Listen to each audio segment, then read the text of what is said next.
நம்ம ஒரு சூப்பர் ஹெல்த்தியான ஒரு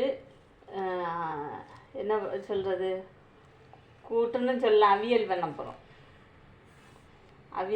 போகிறோம். எல்லா காயும் போட்டிருக்கேன்.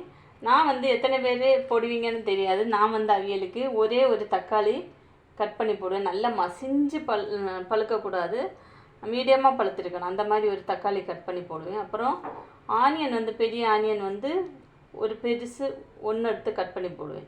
அது வந்து அதிகமாக அவியல் வச்சா மட்டும்தான் அந்த பெருசாக ஒன்று போடுவேன். இல்லைன்னா சின்னதாக மீடியம் டைப்பில் உள்ள ஒரு ஆனியனை கட் பண்ணி போடுவேன். இந்த மாதிரி கட் பண்ணி போடுவேன். டேஸ்ட்டு நல்லா இருக்கும், வாசனை நல்லா இருக்கும். அப்புறம் இதில் வந்து பச்சை மிளகா, சின்ன வெங்காயம், பூண்டு, தேங்காய் கொஞ்சம் அதிகமாக சேர்ப்பேன். அவியலுக்கு வந்து எப்போவுமே தேங்காய் முன்னே நிற்கணும், நிறைய சேர்க்கணும். சேர்த்தா தான் டேஸ்ட்டு செம்மையாக இருக்கும். தேங்காய் கம்மியாக போட்டிங்கன்னா டேஸ்ட் அவ்வளோ நல்லா இருக்காது அவியலை பொறுத்தவரையில். அப்புறம் ஜீரகம் போட்டு இந்த தேங்காவை நொறுன்னு லைட்டாக மிக்சியில் போட்டு ஒரு கறக்கி எடுக்கணும். இந்த பச்சை மிளகாய், சின்ன வெங்காயம், பூண்டு எல்லாம் சேர்த்து. இப்போது நம்ம இதில் நான் எங்கள் வீட்டில் பண்ணுற மெத்தடில் நான் பண்ணுறேன் பாருங்கள். கருவேப்பிலை போட்டுக்கலாம். அப்புறம் நான் பண்ணுற அவியலுக்கு வந்து என்ன சேஞ்சஸ்னால் இந்த ஹெல்த்தியான டிஷ்ஷு இது அப்படின்னா ஹெல்த்தியான ஒரு காய் சேர்ப்பேன். அது வந்து கேப்சிகம் வந்து எல்லோ இருக்குது, ரெட்டு இருக்குது, க்ரீன் இருக்குது. இன்றைக்கி நான் வந்து க்ரீன் கலர் எடுத்திருக்கேன். நான் வந்து இவ்வளோ கேப்சிகத்தையும் போடுவேன். அது எப்போ ஆட் பண்ணுறேன்னு பாருங்கள்.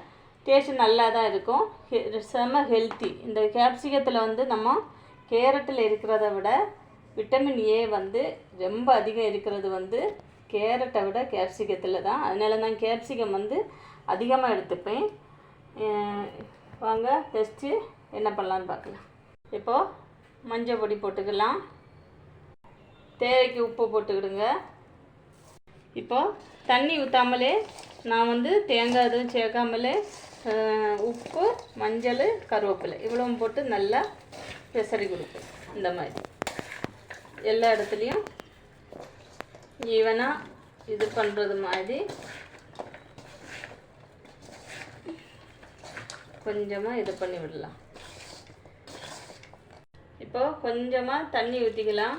லைட்டாக தான் தண்ணி இப்போ இது பண்ண போகிறேன். அரைப்பு சேர்க்கும்போது தான் நான் தண்ணி கொஞ்சம் கூட சேர்ப்பேன். இப்போ நான் வந்து இவ்வளோ பண்ணிவிட்டு சிம்மில் வச்சு ஸ்டவ் ஆன் பண்ணி வைக்க போகிறேன். வச்சுட்டு அதுக்குள்ளே இது ஹீட் ஆகுற வேலையில் இதெல்லாம் அரைச்சி போடுவேன். அந்த மாதிரி தான் நான் பண்ணுறது.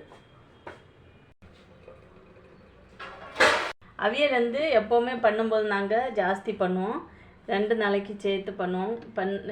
ஏன் பண்ணுறேன்னா எனக்கு வந்து இன்றைக்கி அவியல் சாப்பிட்றத விட மறுநாளைக்கு சாப்பிட்றது ரொம்ப பிடிக்கும். மொத்தத்தில் அவியல்னாலே ரொம்ப பிடிக்கும் வெஜிடபிள்.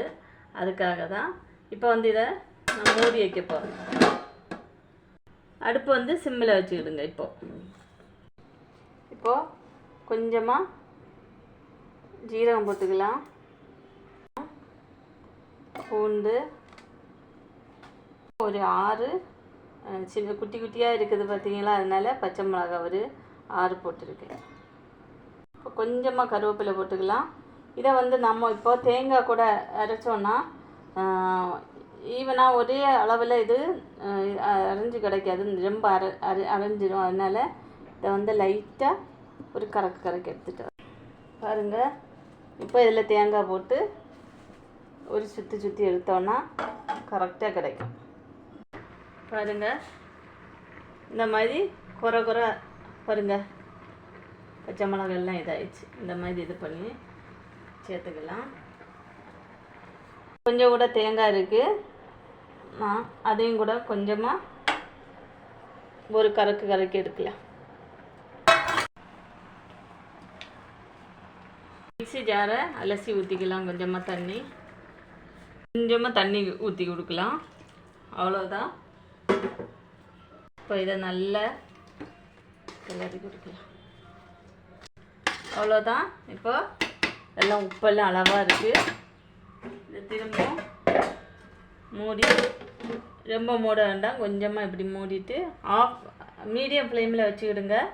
ஸ்டவ் வந்து நல்லா வேகட்டும்.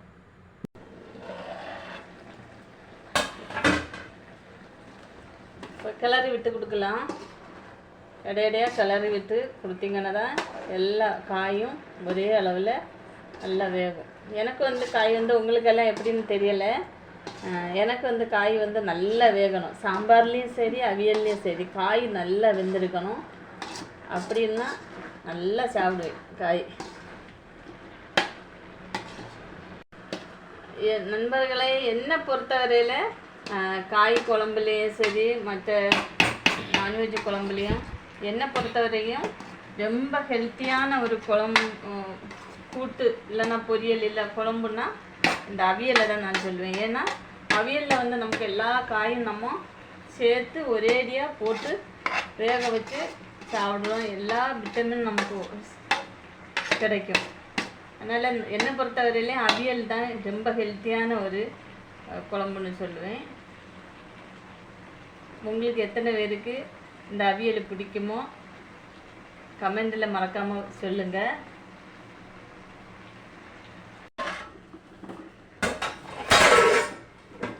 இப்போது நம்ம இந்த கேப்சிகம் போட்டு கொடுக்கலாம். ஒரு சிலர் வந்து டேஸ்ட்டை மட்டும்தான் பார்ப்பாங்க, அதில் ஹெல்த்தியான இது எல்லாம் போட்டு ரொம்ப இது பண்ணணும்னு சொல்லி இது பண்ண மாட்டாங்க. அது டேஸ்ட் இல்லைன்னா ஹெல்த்தியான ஃபுட்டாக இருந்தாலும் வெஜிடபிளாக இருந்தாலும் சாப்பிட மாட்டாங்க. அதை விட முக்கியம் என்னை பொறுத்தவரையில் நான் சொல்கிறது, டேஸ்ட்டு முக்கியம்தான், பட் டேஸ்ட்டை விட முக்கியம் ஹெல்த்து. அதனால் கேப்சிகம் நீங்கள் இதில் சேர்க்கும்போது நமக்கு அந்த இதில் வந்து வாழைக்காய், முருங்கைக்காய், உருளைக்கிழங்கு, கேரட்டு, பீன்ஸு எல்லாமே சேரும்போது இந்த கேப்சிகம் நம்ம சேர்க்கும்போது சேஞ்சஸ் தெரியாது. அது கூட நமக்கு டேஸ்ட் நல்லா இருக்கும் சாப்பிட்றதுக்கு. சாப்பிடாதவங்க கூட கேப்சிகம் சாப்பிடாதவங்க கூட சாப்பிடுவாங்க. இப்போ தண்ணி கொஞ்சம் கூட வற்றட்டும், வற்றி நல்லா வேகட்டும்.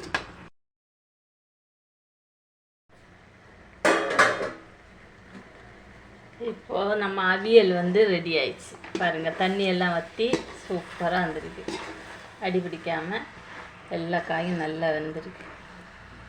இப்போது ஒரு சிலர் வந்து நீங்கள் கடுகு தாளிப்பீங்க. நான் வந்து இந்த அவியலுக்கு வந்து கடுகு தாளிக்கிறது கிடையாது. 2 ஸ்பூனு கோகோனட் ஆயில் இறக்கிறதுக்கு முன்னாடி ஊற்றி கொடுப்பேன். கொஞ்சமாக கருவேப்பிலையும் இது பண்ணி இப்போது நல்லா கிளறி கொடுத்துட்டு இறக்கிடலாம். ஸ்டவ் இன்னும் நான் ஆஃப் பண்ணலை, சிம்மிலே தான் வச்சுருக்கேன்.